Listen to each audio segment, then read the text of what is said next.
लेकिन Pawan Singh power star होकर इतने बड़ा स्टार होकर के गाय की चोलिया छोट लवला पहू ना। अब बतावा।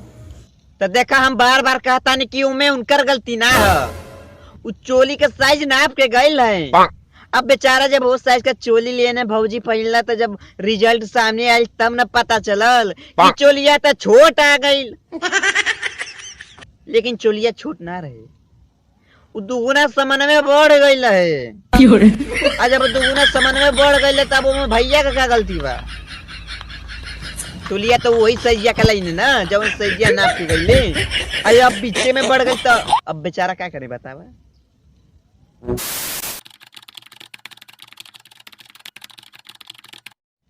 तका हल बा भाई लोग, वीडियो स्टार्ट करने से पहले बता देता नहीं कि वीडियो खाली मनोरंजन खातिर है, खाली वीडियो को देख के मजा लो। तो आवा स्टार्ट करी जा वीडियो के। तो दुनिया में 4 दिशा मानल जाला, एगो पूर्व, एगो पश्चिम, एगो उत्तर, एगो दक्षिण। तो बात करेंगे 2 दिशा के बारे में, जवन पूर्व है और पश्चिम है। तो पूर्व से पावर स्टार पवन सिंह को और पश्चिम से खेसारी लाल यादव को। तो आवा पहले स्टार्ट करके खेसारी लाल यादव को। खेसारी लाल यादव को एगो जवन फिल्म आवत बा, पिक्चर आवत बा फरिश्ता, बहुत जोरदार बा। टेलर दिखाई देखा मतलब समझ रुआई आ गई, मैं पगले का भेस कैले बाना। ठीक है, जैसे 25 से खेसारी लाल यादव फरिश्ता पिक्चर निकाला था, यार दूसरी तरफ पूर्व से पावर स्टार पवन सिंह का बात कही जाए तो पवन सिंह अपने साली खातिर एगो होली के त्योहार पे बहुत अनमोल तोहफा लायल बाना। तोहफा में अपने साली खातिर चोली लियाल बाना। जवन चोली उनकर साली पहनली, अब पहनले के बाद रिजल्ट भैया ये आयल कि चोली छोट पड़ गई। जब चोली छोट पड़ गई तो उनकर साली कहत का बाड़ी, अब सुनाव देत बानी। पर नीचे लाइल बानी दोनों बरांड हो, जवन तू कइले रहू फोन पर डिमांड। त में कवि जी कहत आने के ऊपर नीचे दोनों ले आयल बानी, जवन तू डिमांड कैले रहलू। कवि जी ना कहत है, पवन जी कहत है। ठीक है, तो मतलब वो भौजी के सलाह देत बाने कि भौजी ना उनकर साली लगे, साली जी तू जवन डिमांड कैले रहलू है ऊपर का या नीचे का दोनों हम सामान ले आयल बानी। तो आवा देखल जा भौजी का कहताड़ी, सामान सही बा आकि रिजेक्ट मरिया। सोके बिगाड़ दिहला होलिया, चोलिया छोट लइलो ये पहुना। तब भौजी कहतिया यानी डिम्पल जी कहताड़ी कि असो का होली बिगाड़ देहल, असो का होली बिगाड़ देहल। काहे से कि चोलिया छोट लैला। देख हम कहानी बतावतानी, पवन भैया गइलन ना कमाए, भौजी फोन करके बतैले रहली, डिमांड अपन बतैले रहली कि हाई हाई ले ले जा। ठीक है, अब पवन भैया का कही ना वजह से डिमांड उनकर फरमाइश जम रही है, सामान ले आई ना। लेकिन उनकर जमन सामान ले ना तोहफा में उनके चोली लिए ना। अब वो चोली पहनले के बाद पता चला कि भौजी के चोली छोट पड़ गई है। और जब छोट पड़ गई चोली तो आधा सामान तो पाइल भैया, आधा सामान जनिया की हच दे बहरे फेंक देले। तो आवा देखल नहीं आगे का कहत बाड़ी।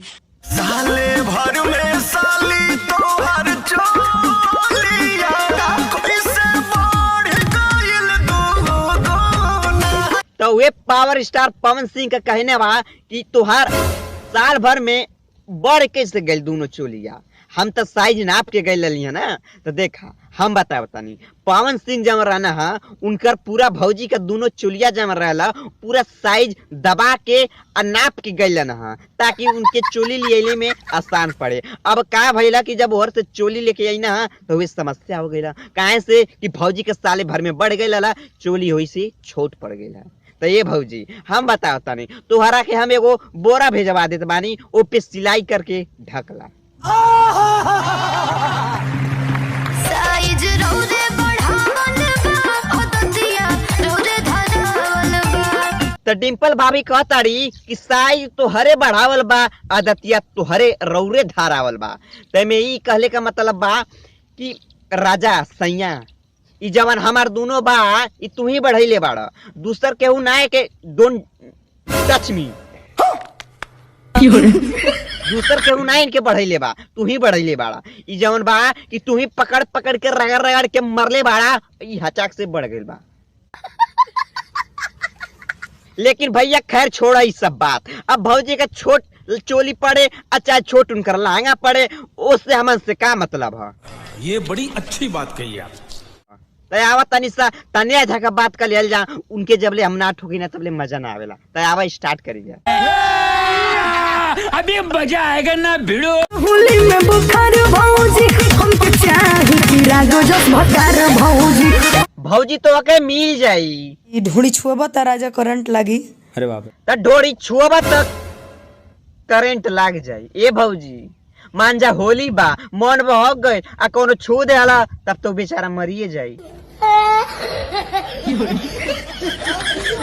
कि 10 रुपया में लहंगा रंगा, 20 रुपया में चोली रंगा। तो ये भैया हम बतावतानी 50 रुपया में मरवाऊल। अरे ये बात हम ना चोली पहनते हैं ना लहंगा पहनते हैं। हाँ निर्वस्त्र रहते हैं। पवन सिंह का भी एक अभी आया था, चोली अब लिख दम सारा रहा। क्या है मतलब? लिखाएगा चोली पर सर? नहीं लिखाएगा। तो अब हम लिख के दिखा दें। ये बाकी तनी लिखले के बाद उ कहा ना कि उच खाला ना तो तनी राइटिंग गड़बड़ा जाए, लेकिन लिखे के एकदम परफेक्ट लिखाई। मैं आपसे कहना चाहूंगी तनी चोली पर सर लिख देना रुआ। ये तने झा चोलिए पे ना तू हम के खाला कह देना, हम तुअरे समझ रहे हो आप?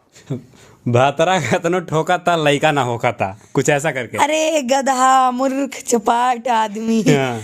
एकदम बढ़िया, एकदम बहुत बढ़िया सवाल कैला है। अब देखल जाए कि ये करे जाएगा मैं इक्का भाषण बुकताड़ी। लेकिन पवन सिंह पावर स्टार होकर, इतने बड़ा स्टार होकर के गाय की चोलिया छोट लौला पहू ना। अब बतावा। तो देखा हम बार बार कहता नहीं कि उनमें उनकर गलती ना है। उ चोली का साइज नाप के गइल है।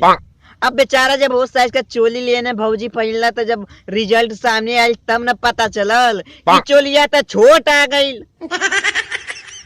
लेकिन चोलिया छोट ना रहे, वो दुगुना समन में बढ़ गइल है। आ जब दुगुना समन में बढ़ गइल तब वो भैया का क्या गलती बा? चोलिया तो वही सैया का लाइन ना जब सैया नाप के गइले। अरे अब पीछे में बढ़ गई तो अब बेचारा क्या करे बतावा।